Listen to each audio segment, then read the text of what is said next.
bitana.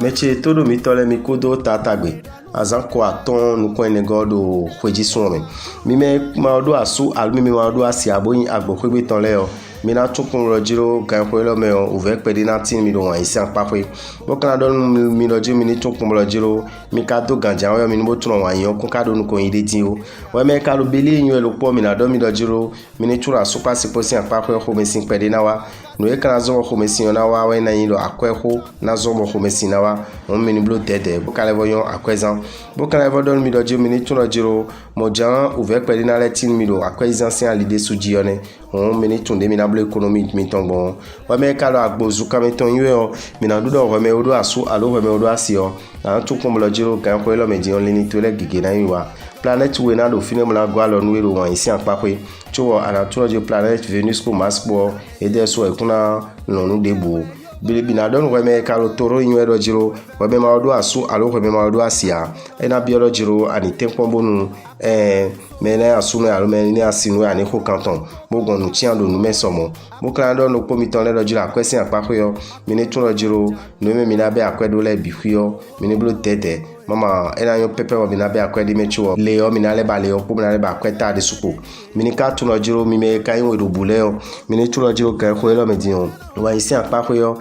no kiko awajije o enatino asupa se pole sintenti bonu ko enatin ye bode na segbe de ton gbon na ko kanton mo kan do mi doju mi ni ka tun doju mi na blo dedero a ko existence anpape bodi mi ni ma don akwepo wan poro po o eyin no we bono je po eno ave o mo kan bodo mi doju mi me ka le do mi na yan ko en me de o mi kun do mi tegbe lo se mo yan ko en me kun mo bono yi o won we ni bole vo blo dede ba ni to ni ro te mi me ka lo kan se yin we le bo ma bodo asu alo bodo asile o mi na do mi doju mi ni tun pon rojiro ni mi tore gege na yin wiwa bo mi kan le tun rojiro kondo ponati na super potenti to me ka lo gbo mi ton si e din o ara tun rojiro me ma do asu alo me ma do asia mi na do ni rojiro me mo ade bolo khodo na le bi filo bi be alo igbe si se pon yo amo won le wi dia na blo penaje wa inu eji o bokla no ko mi cancer rojiro ani tun pon rojiro akwesi anpape yo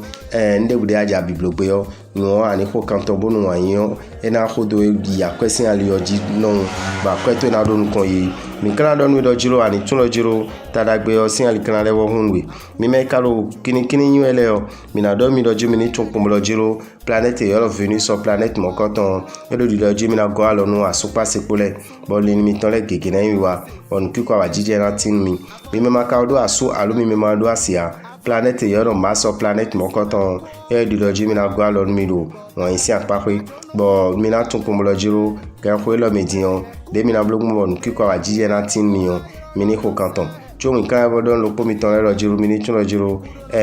azo si anpape yo nu kiko awajije na tin mi ni kablo dede pro ahopo mi ma dota ahome o mama ina ve o nu mi nu susu webe kalo vierge nwe o mi na do no planète yo Venus sur planète mo kanton e di rojiro mi na go alo no asupa sipole bo kondo pona tin mi bo ni mi tole gege na yiwa webe maka do asu alo webe ma do asia planète yo ma sur planète mo kanton e na do di rojiro mi na go alo mi bo mi na tun kun rojiro nde bo mi ja biblogbe o de mi na blogun bo fifa na tin o mi ni ko kanton bo kan e bodon lo po mi ton le rojiro kan ko lo me din o sun o de su rojiro mi na go alo mi ni ka tun kun rojiro de mi na blogun bo a na je kon mi an mi ni ko kanton lo tandame nu me kan vierge le ne mi ni blo dede bo kan lo po mi ton balance le rojiro mi ni tun rojiro kan ko lo me lo po le mi ton le gege na yiwa bo me po mi poro pole o nu kiko awajiji ona tinu mi na don mi rojiro egbesi azangbe o no enu bo mi jablo lo po mi de po asumi ton po alo po asimi ton po no na enu dagbe mi kan e do mi rojiro akwesi anpape yo mi ni tun pon rojiro mi ni tempon bo wuli bo mi de mo no mi jablo po akwepo mi na pe obuna blo bo nu kiko awajiji na tinu mi kondo akopi pan ka inda ho bo mi donado bo kan e don mi rojiro mi ni tun pon rojiro kan ko lo me din o de mi na blog mo bo nu ko ina tin mi o mini lo canton ho binu mi me kalo ron click le nyele o mina do mi lo jiro mini tun lo jiro de mina blog mo FIFA na tinu mi de po asu mi ton po bo gbe na tin o e won yin dagbe o bo kan lo mi ma do asu alo mi ma do asia do jiro e na bi oro me na ya sunu ya lo asinu yo ana ko canton na mi moto me mina do ni lo jiro akatre mo me de kan ho lo me o e na ya santon bo cho won ni bodo le do suru mo na do ni lo jiro akwesi anpa ko yo taragbe o kana ho podura mo na plaedo ba ko yo amundo yiro ipesi anzangbe économie négociation de ajabloa ndi ajabilogbe o no na pipa to dandan do igbe amo irojiro e mazan ko eze ko wo bokala no we me kan sagite olojiro ali tu lojiro kan ko lo medin planète yo venu so ili do mi me ma do asu al mi me ma do asile a do mi na gwa lo mi do me na mi ton mi na pe bo na mi moto bokala vodo mi loji mi ni kablo tete bo tu lojiro ni mi ton le gege rantin bono a do bono le ayin uvenu mi o mi ni ndepo mi no le ko kon kanji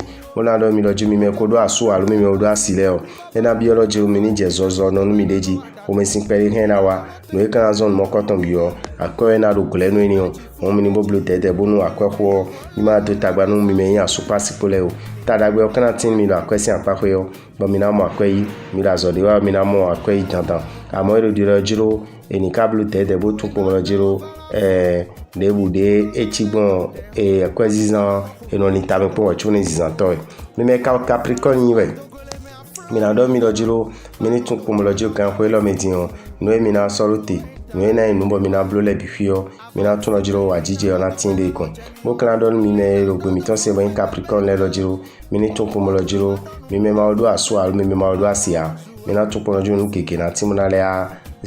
o fian mi pede do won isi anpape won mi na tun lojiro gan ko lo me lopo akwesi anpape yo taragbe ona tin mi taragbe kan tin mi planète yo venu so planète mo koton ere mi na gwa lo mi boye po Jupiter po Neptune po bifio e na no po kha mi do akwesi an liji ba kwesi kan mi ton na levo djien humo mi me kado 50 ans yo mi na tun lojiro mi na do possibilité de na zon bo FIFA na no mi te po asu mi ton po aro si mi ton po tention possibilité mo koton mi do mo kan levo do mi lojiro mi ni tun lojiro nde wu kun kai nu boy ma ve do abenu an jije to ni tun lojiro mu ebo ma gbelu to ko to mo tun lojiro na chigbomo me makaudo aso alo me maudo asia ina do ni lojiro ani tun lo gan ko lo medin plaisir gege ti mo na gbon otuto iwai e kan do ni lojiro ni tempo blue tede e ko ni lojiro fi ese lo me de obi kwidin na son mo na yo mi na do ni do akwesi anpako yo mi ni tun po mo lojiro ni mi tole gege na mi wa lo akwesi anpako amo mi ni blue tede bo tun lojiro emi jazan ko ohun emi no la ni tamepon lo akwe amadu akwe do nu ko ade yo akwe na wa akwe maka wa na do fun doji ka bana idu ahodo benale yan khobna le an ko me o me karo we vi we o mi na do ni lojiro we me ko mi ton se we an to lojiro kan ko lo me din o e bi lojiro o le de tagbana wa super se potention lo o no didon otu alo che nyena chi cheji na bodo otu o loji me ro poni bo bi e de me bu choko ni odo ko me maka odo asu alo ko me ma odo asia mi na do ni lojiro ani tun wa isi anpa yo leni to ile o animado nkun debulu wa isi alijio akwesi anpa ko yo mi na do ni lojiro talagbe na le tinu mi wumo mo na do mi lojiro wevi mi wevi nwele o mi ni tupu lojiro ndegbe mi ga biblogbe o mi no ni tami ko wa chuno jijon oji o kan e bodo mi lojiro ai mi to ni do te association de alo tontin de be na ro eni blo na be akwede me o lojiro e ma do tan mo koton de wu me o da me ora vita ndo gbe no polopo mi ton bolo tata gbe ni FIFA mi mo kan do mi lojiro 10 ans le din so na fo o mi na bi o lido so me lido so me do ene we kan asiendo mo no vi mi ton toro le mi mo shemo mi mo fies bo mo verso toro shemo fies pour verso ko nde mi na ton po mo lojiro parfait salmo de Genève mi na tempo mo na ya ho mo be sin 1er avril o mi na je pede ko o le si mi to me di ka bo so na fo mi me de pour les béliers